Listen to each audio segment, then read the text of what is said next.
आज बात करने वाला हूं मैं सभी बच्चों के साथ में। जनरली क्या होता है कि ये जो मंथ होते हैं हमारे नॉर्मल सिचुएशन के अंदर, मार्च अप्रैल के जो समय होता है, इस समय जो है बच्चे अपनी एग्जामिनेशन पूरी कर चुके होते हैं।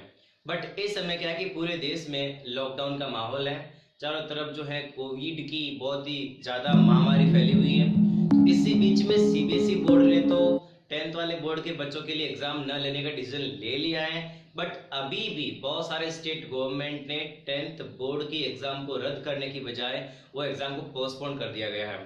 और 12th बोर्ड की भी एग्जाम, बहुत सारे कॉम्पिटिटिव एग्जाम्स, नीट हो गया, उसके अलावा जो जेई मेंस है, ये सभी एग्जाम्स को पोस्टपोन कर दिया गया।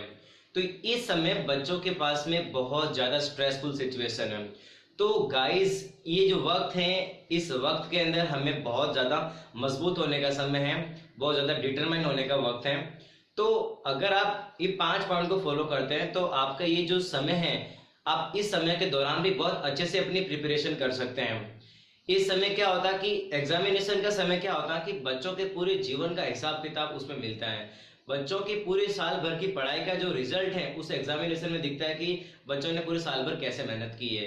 तो एक कोविड के सिचुएशन में इनकी एग्जाम्स लगातार पोस्टपोन होती जा रही हैं और बच्चे लगातार स्ट्रेसफुल होते जा रहे हैं कि क्या करें क्या नहीं करें।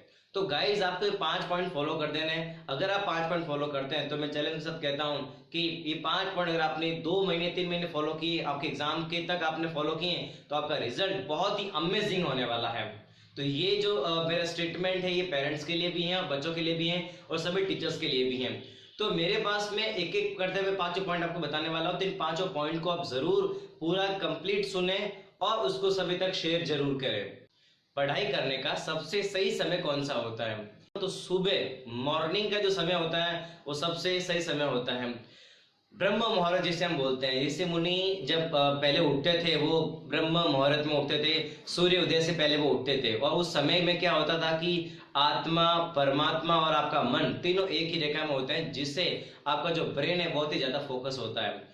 तो ब्रह्म मुहूर्त के अंदर आप लोग उठना शुरू करें सुबह 5 बजे से लेके 8 बजे तक। ये 3 घंटे की पढ़ाई दिन भर के बाकी 9 घंटे की पढ़ाई से बराबर है, क्योंकि इन 3 घंटों में जो पढ़ाई में आपको याद होता है, आपका माइंड फोकस होता है, वो बाकी दिन भर की पढ़ाई में इतना फोकस नहीं हो पाता है। दूसरा पॉइंट है स्टे हेल्थी स्टे फिट। इस समय चारों तरफ बहुत सारा बीमारी का कहर फैला हुआ है। इस समय आपको मेंटली एंड फिजिकली बहुत ज्यादा फिट होना जरूरी है, क्योंकि अगले 2 से 3 महीने बाद शायद आपकी एग्जाम होने वाली है। तो ये 2 से 3 महीने खुदा न खास्ता अगर आप बीमार पड़ गए तो शायद पूरे साल भर की मेहनत आपके पानी में मिल जाएगी। तो आपको इस समय बिल्कुल हेल्दी होना बहुत जरूरी है। इस समय आपको कुछ बातों का ध्यान रखना चाहिए। Say no to junk food, say no burger, no pasta, no pizza, no cold drinks. Only घर का खाना खाओ, शुद्ध खाना खाओ, देसी खाना खाओ। ये आपको, इससे आपकी बॉडी फिट रहेगी, हेल्दी रहेगी और एकदम आपका जो ब्रेन है वो टोटली फोकस रहेगा आपकी पढ़ाई की तरफ। Outside food not allow inside the body. आप जितना हो सके उतना पानी पीजिए, और जितना ज्यादा पानी पिएंगे आपकी बॉडी, गर्मी का माहौल भी है, चारों तरफ गर्मी का माहौल भी है, बॉडी भी बहुत जल्दी डिहाइड्रेट होती है। तो आप क्या कीजिए, मैक्सिमम जितना हो सके उतना पानी पीजिए। और जब सुबह आप उठते हैं, उठने के बाद आराम से 10 से 20 मिनट आप डेली एक्सरसाइज करें। एक्सरसाइज, व्यायाम और योगासन आपके ब्रेन को और आपकी पूरी बॉडी को हमेशा फ्रेश और हेल्दी रखने में आपको बहुत मदद करेगा, जिससे आपका पढ़ाई के प्रति जो फोकस और कंसंट्रेशन है वो हमेशा मेंटेन रहेगा। प्लीज, जब भी आप पढ़ाई करें तो ऐसा नहीं करें 3-3 घंटे तक कंटिन्यू पढ़ाई करें, बिल्कुल नहीं। जब भी आप पढ़ाई करते हैं, पढ़ाई करने के बाद बीच में छोटा छोटा ब्रेक लेते रहें। और ब्रेक आपके ब्रेन को वापस रिफ्रेश करने के लिए बहुत जरूरी है। अगर हम कार ड्राइव करते हैं, बाइक ड्राइव करते हैं, तो उसका इंजन बहुत ज्यादा गर्म हो चुका होता है। उसी प्रकार से आपके इंजन को कूल करना होता है। तो आपके इंजन को कूलिंग करने के लिए आप जब पढ़ाई करते हैं तो बीच बीच में आप ब्रेक लेते रहें। आप जब ब्रेक बीच में लेते हैं, उस ब्रेक टाइम में आप क्या करते हैं, इस ब्रेक टाइम में आपको फोन नहीं चलाना है। इस टाइम आपको खेलना है थोड़ा बहुत। आपको बैडमिंटन खेल लेना है, आपको वॉलीबॉल खेल देना है, या आपको चेस खेल देना है, या आपको कैरम बोर्ड खोल देना है। जो भी इंडोर गेम होते हैं ये आप उस शॉर्ट ब्रेक में खेल सकते हो, जिससे आपका ब्रेन जो है वापस दोबारा क्या हो जाएगा, फ्रेश हो जाएगा, और जिससे आपका दिमाग फिर से, आपका जो फोकस है आपका पढ़ाई की तरफ फिर से मेंटेन हो जाएगा। फोर्थ जो पॉइंट है सबसे इंपॉर्टेंट पॉइंट है, ये सभी पेरेंट्स के लिए भी है, सभी टीचर्स के लिए भी है, सभी बच्चों के लिए। आप इस समय है मैक्सिमम कोशिश करें कि आप सोशल मीडिया को अवॉइड कर सकें, आप टीवी को अवॉइड करें, जितने भी डिस्ट्रैक्शन के आपके पास में सिस्टम है इन सबसे आप अलग हो जाएं।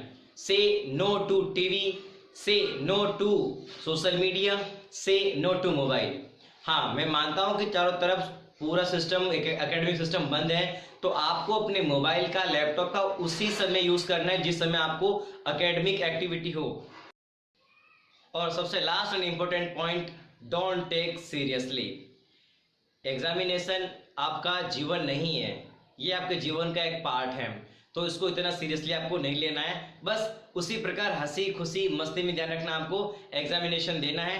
कई स्कूलों में एग्जाम शुरू हो चुके होंगे, कहीं होने वाले होंगे, कंपटीशन एग्जाम अभी भी पोस्टपोन कर दी गई है, तो आपको अपनी तैयारी को भी मेंटेन रखना होगा और अपनी पढ़ाई पे फोकस रखना होगा, क्योंकि ये 2 महीने आपके ही, ये 2 महीने जो है अगर आप डिस्टर्ब हो चुके हैं ना, तो आपके पूरे साल भर की मेहनत बर्बाद हो जाएगी और आप कोई भी कंपटीशन एग्जाम क्रैक नहीं कर पाएंगे। अगर आपने 2 महीने फिर से फोकस होकर पढ़ाई कर दी, तो 2 महीने बाद जब थोड़ा माहौल नॉर्मल हो जाएगा, उसके बाद आप एग्जाम क्रैक कर पाएंगे और अपना जो सपने हैं वो आप सच कर पाएंगे। तो इसी प्रकार की अमेजिंग वीडियो देखने के लिए हमारे चैनल को जरूर सब्सक्राइब करें और इंस्टाग्राम पेज को फॉलो करना ना भूलें। जय हिंद, जय भारत।